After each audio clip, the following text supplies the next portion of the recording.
Welcome back, welcome back, welcome back, welcome back to BBC. I'm your host, Rayshawn Richardson. And before we go any further, if you like the content, please hit the subscribe button, leave a comment, dislike it, whatever you want. I just need some feedback there. So thank you for those who have been giving me feedback to this point, and thank you for your support of the show. Um, I've been thinking a lot about ways and God has been putting on my heart all these different ways that we can really implement this building better Christian, and he continues to put on my heart the actions and behaviors of our people, and he kept going with this one today. So I'm excited about this show because it's I believe if we really take hold of this concept today, it will bring so much more peace to our personal lives, and that piece is going to translate to our families, to our friends, because they're going to see it, they're going to want it, and they're going to realize something's different. But without further ado, to the topic for today is ignore is bliss. Ignore is bliss. All right. How do we get to this topic? A lot of times, I'm hearing, especially now, what people say makes people is offending people. Like, people just telling the truth is offending people. So I took a look at it, and how do we always respond, or why do we get so beside ourselves when people say something that we may deem disrespectful or offensive as Christian people? And how should we react? Um, the first part I thought about it was the first part I thought about was, why do we feel the need to respond to people saying foolish things? Uh, Maybe it's a pride thing with us. You know what it is? It's that I ain't gonna let nobody disrespect me. He ain't gonna talk to me any kind of way. Mm, that's a ego thing to me. But is that Christian? Is that biblical? The Bible has so many different verses on controlling the tongue and watching what you say and how you respond. But I picked two that I liked the most, and that's going to kind of exactly lead us right into the verse for the day. Proverbs 10 and 19 says, sin is not ended by multiplying words, but the prudent hold their tongue. What is that saying? Sin is not ended by multiplying words. The more you talk, it the whatever the issue is, it's not gonna end. Especially if you're bickering about it. But you know what ends about 100% of arguments? Somebody got to get quiet. Somebody got to hold their tongue. The prudent hold their tongue. That was just one. There's another verse that says, even fools are thought wise if they keep silent, and discerning if they hold their tongues. How many times have I know I've done this personally, arguing with somebody or going back and forth with somebody, then afterwards I feel stupid. I feel like, why did I just waste my time arguing with that person? My point was not received. Their point may have not been received. And we just spent a lot of time talking. I feel foolish.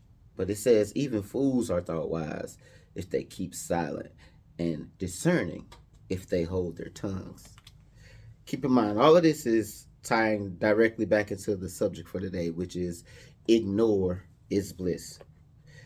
The Bible is those just a couple of examples. There were so many more that I could have chose, but for the sake of time, I just stuck with those two because the Bible is clearly telling us, when you angry or feel disrespected or feel offended, and you respond out of your anger and your feelings, what you say more times than not, is hurtful and completely out of the will of God. More times than not, when you do that. But the Bible tells us to hold our tongue. Ignore it. You ain't got to say none of them. Ignore its bliss. You know what I'm saying? And I know the saying is ignorance is bliss, but after the day, you gonna know. So you won't be ignorant to this fact now, but you won't be ignorant to the fact that you should ignore outside mess. One of the things I love about this Bible thing is everything that Jesus did was a fulfillment of the scriptures. Everything he did was that scripture may be fulfilled. So not only does it tell us this in Proverbs that, sin is not ended by multiplying words, but the prudent hold their tongues, Jesus is going to show us what that looks like. All right. Our base verse to dive into this is going to be Luke chapter 23, starting at verse 26. And it reads as follows. And as they led him away, they laid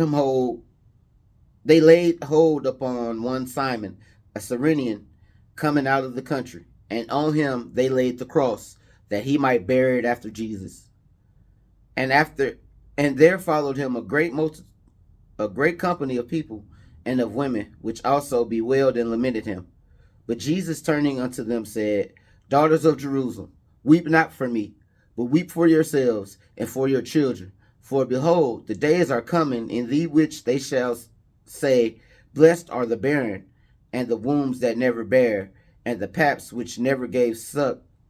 Then shall they begin to say to the mountains, Fall on us, and to the hills, cover us. For if they do these things in the green tree, what shall be done in the dry? Okay, so what's happening here is Jesus is on his way to Calvary. And you can say that you can imagine the amount of people that were around him and following him. And you can imagine a lot of stuff was being said about him. We're going to get down into that, but when I was studying this, I found it really I found it really, I don't believe in coincidences. I found it real intentional that every time Jesus spoke, he was speaking to people who were crying for them, and he was still trying to edify them, even though he was going through what he was about to go through. So what did he say? Daughters of Jerusalem, don't cry for me. Cry for your own children. For behold, the days are coming in thee which they shall say, Blessed are the barren and the wombs that never bear, and the paps which never gave suck. Man, when I read that, I got chills because that time is now. Like, we celebrate, 30, 35-year-old, however old, older women who are career-minded and don't have kids. And we celebrate that. Like, I'm not saying that that's not anything to be celebrated, but the kids, the multiplying, the building generations, starting a family, that's why we're here. But the times are going to come when they say, Blessed are the barren and the wombs that never bear, and the paps which never gave suck. They tell them women, man, yeah, girl, you get to do whatever you want. Go travel. You live how you want to. You don't need nothing. It's a lonely existence. But like I said, the Bible said it, not me. Blessed are the barren. But that's how we equate it today. Either way. Then shall they begin to say to the mountains, Fall on us, and to the hills, cover us. For if they do these things in the green tree, what shall be done in the dry? If you're acting this way while everything's good, There's no famine. You can go to the grocery store and get your water. You can go get your food and your gas and all of that. And it ain't no issue. But COVID gave us a small taste of what this looks like. And that was what, 2-3 years. What shall if they acting this way in a green tree, a fruitful tree where they got everything they need, how much worse are they gonna act when it's dry, when the tree ain't giving them what they need? Either way, this was God. He was talking to the daughters that were following him then, not his daughters, but the daughters of Jerusalem. All right, verse 32. And there were also 2 other malefactors led with him to be put to death. And when they were come to the place which is called Calvary, there they crucified him. And the malefactors, one on the right hand and the other on the left. So I'm at Calvary now. I got crucified. I got two thieves. One on the right of me, one on the left of me. It's 2 of them. All right, 3 of them. All right, cool. Us 3, out of everybody here, we the only 3 that's in the exact same position. Okay, cool. That's going to be important the more we can read. All right, verse 34. Then said Jesus, Father, forgive them, for they know not what they do. Again, when Jesus spoke, edification came out of his mouth. Positivity came out of his mouth. Prophecy, truth. Father, forgive them, for they know not what they do. Forgive them. They don't know what they're doing. So naturally, like I say, by this time, a bunch of people, all this time, some people wanted him to be crucified. So everybody was saying and screaming, yelling what they want to. Let's figure out what they did and what they said. Keep in mind, ignore is bliss. And they parted his raiment and cast lots.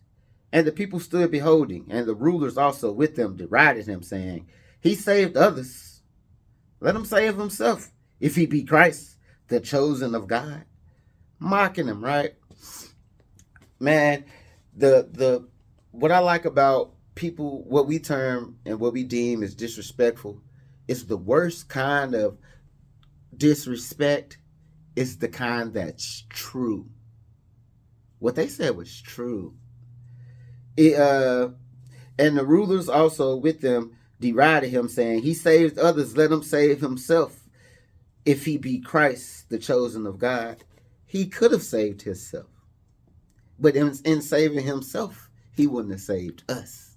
So he could have. What they said was true, but they were looking at it from a different disrespect. A disrespectful aspect of it. Like I say, ignore is bliss. Did Jesus respond to them? Hold on. Let's see. Nope. Verse 36. And the soldiers also mocked him, coming to him and offering him vinegar, and saying, If thou be the king of the Jews, save thyself. Again, what they were saying was true. Now, not only do you got the rulers, talking reckless and being disrespectful. You got the soldiers talking and being disrespectful too. If thou be the king of the Jews, save thyself. Like poking fun at him. And this is God. This is Jesus. What did he say? Oh, ain't no more red writing right there. He ain't say nothing. Ignore is bliss. Keep your mind on the bigger picture. Jesus knew this was so much bigger than what they were experiencing right now, what he was experiencing right now, but they didn't understand that. So it was easy for him to ignore them. He didn't say nothing. In fact, but you know what I'm saying, verse 34 had to happen in the midst of all that. Father, forgive them, for they know not what they do. But what we do is we got to get you. I got to make you hurt like me. I got to disrespect you too. That ain't what he did. Ignore is bliss. Verse 38. And the superscription also was written over him in letters of Greek and Latin and Hebrew. This is the King of the Jews. Again, what they were saying about him was the truth. they were meaning it to be hateful. And yeah, they were meant it to be disrespectful. But they don't know. What did Jesus say? He didn't say nothing. Ignore is bliss. You ain't got to always respond to ignorance. I promise you, you do. You don't. Verse 39. This is when it gets even better. And one of the malefactors which were hanged railed on him, saying, If thou be Christ, save thyself and us. What?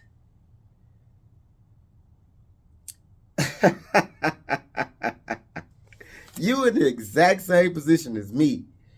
And yeah, you talking to me like you down there with them pointing up at me. And you saying if I am who I say I am, say me and say you too. And it's saying railed on him. So you know he was going in. What did Jesus say? Absolutely nothing. In fact, he is going to say something. But wait, watch who he speaks to. But the other answering rebuked him, saying, Does not thou fear God, seeing thou art in the same condemnation? We in the exact same position. And we indeed justly, we deserve what we getting, for we receive the due reward of our deeds. But this man hath done nothing amiss. We getting what we deserve. You talk crazy to him, he ain't did nothing wrong, and everybody know it.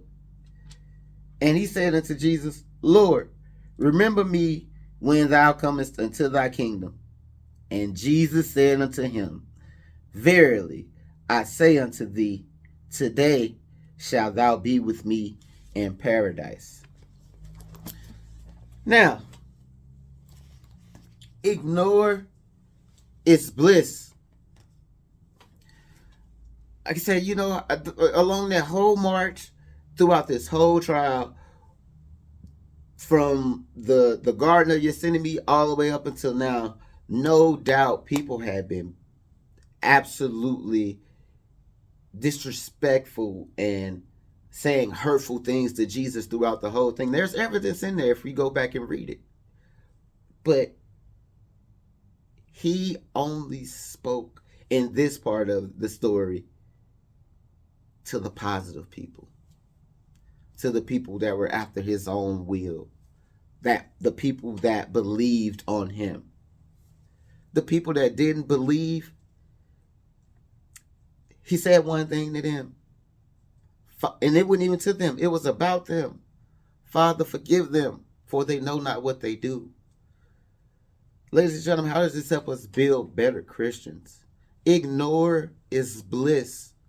You don't always have to respond to something somebody say, something somebody do, something somebody post. This is my favorite one. The one where, you know, you may do some stuff that you know was jacked up to one of your friends, and they make a post that, you know, ain't necessarily about you per se, but it's one of them posts that's kind of random. Cutting people out of my life in 2024. Now all of a sudden you see that and you get in your feelings and you get angry, and now you got to respond. You put up your little subliminal, that's what keeps happening. Proverbs said, the multiplying of words don't end sin. Shh. Ignore is bliss. You do not always have to respond. And what that's going to teach you is, this is a practice behavior too. It goes completely against our nature. Our nature is to say something. Our nature is to get out there sideways and ignorant. But you have to practice this. If you don't practice it, it'll never grow. Because in fact, if you're not practicing to ignore people and situations that are trying to get you out of character or get you out of the will of God, if you don't start practicing it, it'll never change. So what I don't want us to do, how this is gonna help us in more than just one way, is once we establish that at some point we got to be quiet and listen, then we can start talking about real things. Then we can start having hard discussions, the ones where we don't tend to disagree, and it won't be as standoffish.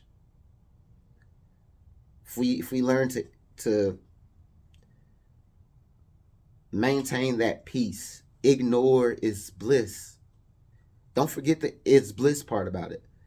It's blissful when you realize and you are so confident within yourself that you know that you don't have to respond to ignorance or something that you deem disrespectful. I can just ignore you and go on about my day. And the next positive thing I hear, I can respond to that if I feel like talking. But I don't have to respond to disrespectful. I don't have to respond to any other type of whatever. Ignore it. Jesus did it. He kept his tongue. Keep your tongue, Christian people. And yeah, ignore is bliss. You don't always have to get out. You don't always have to respond. In fact, try not responding and see how level your blood pressure stays and how your sugar levels remain even keeled when you don't respond. Try that and let me know. Comment back on this video once you try it and see what that does to your physical body. But ladies and gentlemen, that is all God gave me. I know Christmas is right around the corner, so Merry Christmas and a Happy New Year. I will see you guys in 2024, and I can't wait because there's going to be some big things going on with the show. It's going to be some big changes, and I am so excited about it. So thank you for sticking with me to this point. Again, Merry Christmas, Happy New Year. Got one request for you: exercise. Walk with Jesus every day. This is BBC, Building Better Christians. I'm your host, Rayshon Richardson. I'm out. I love you. Peace.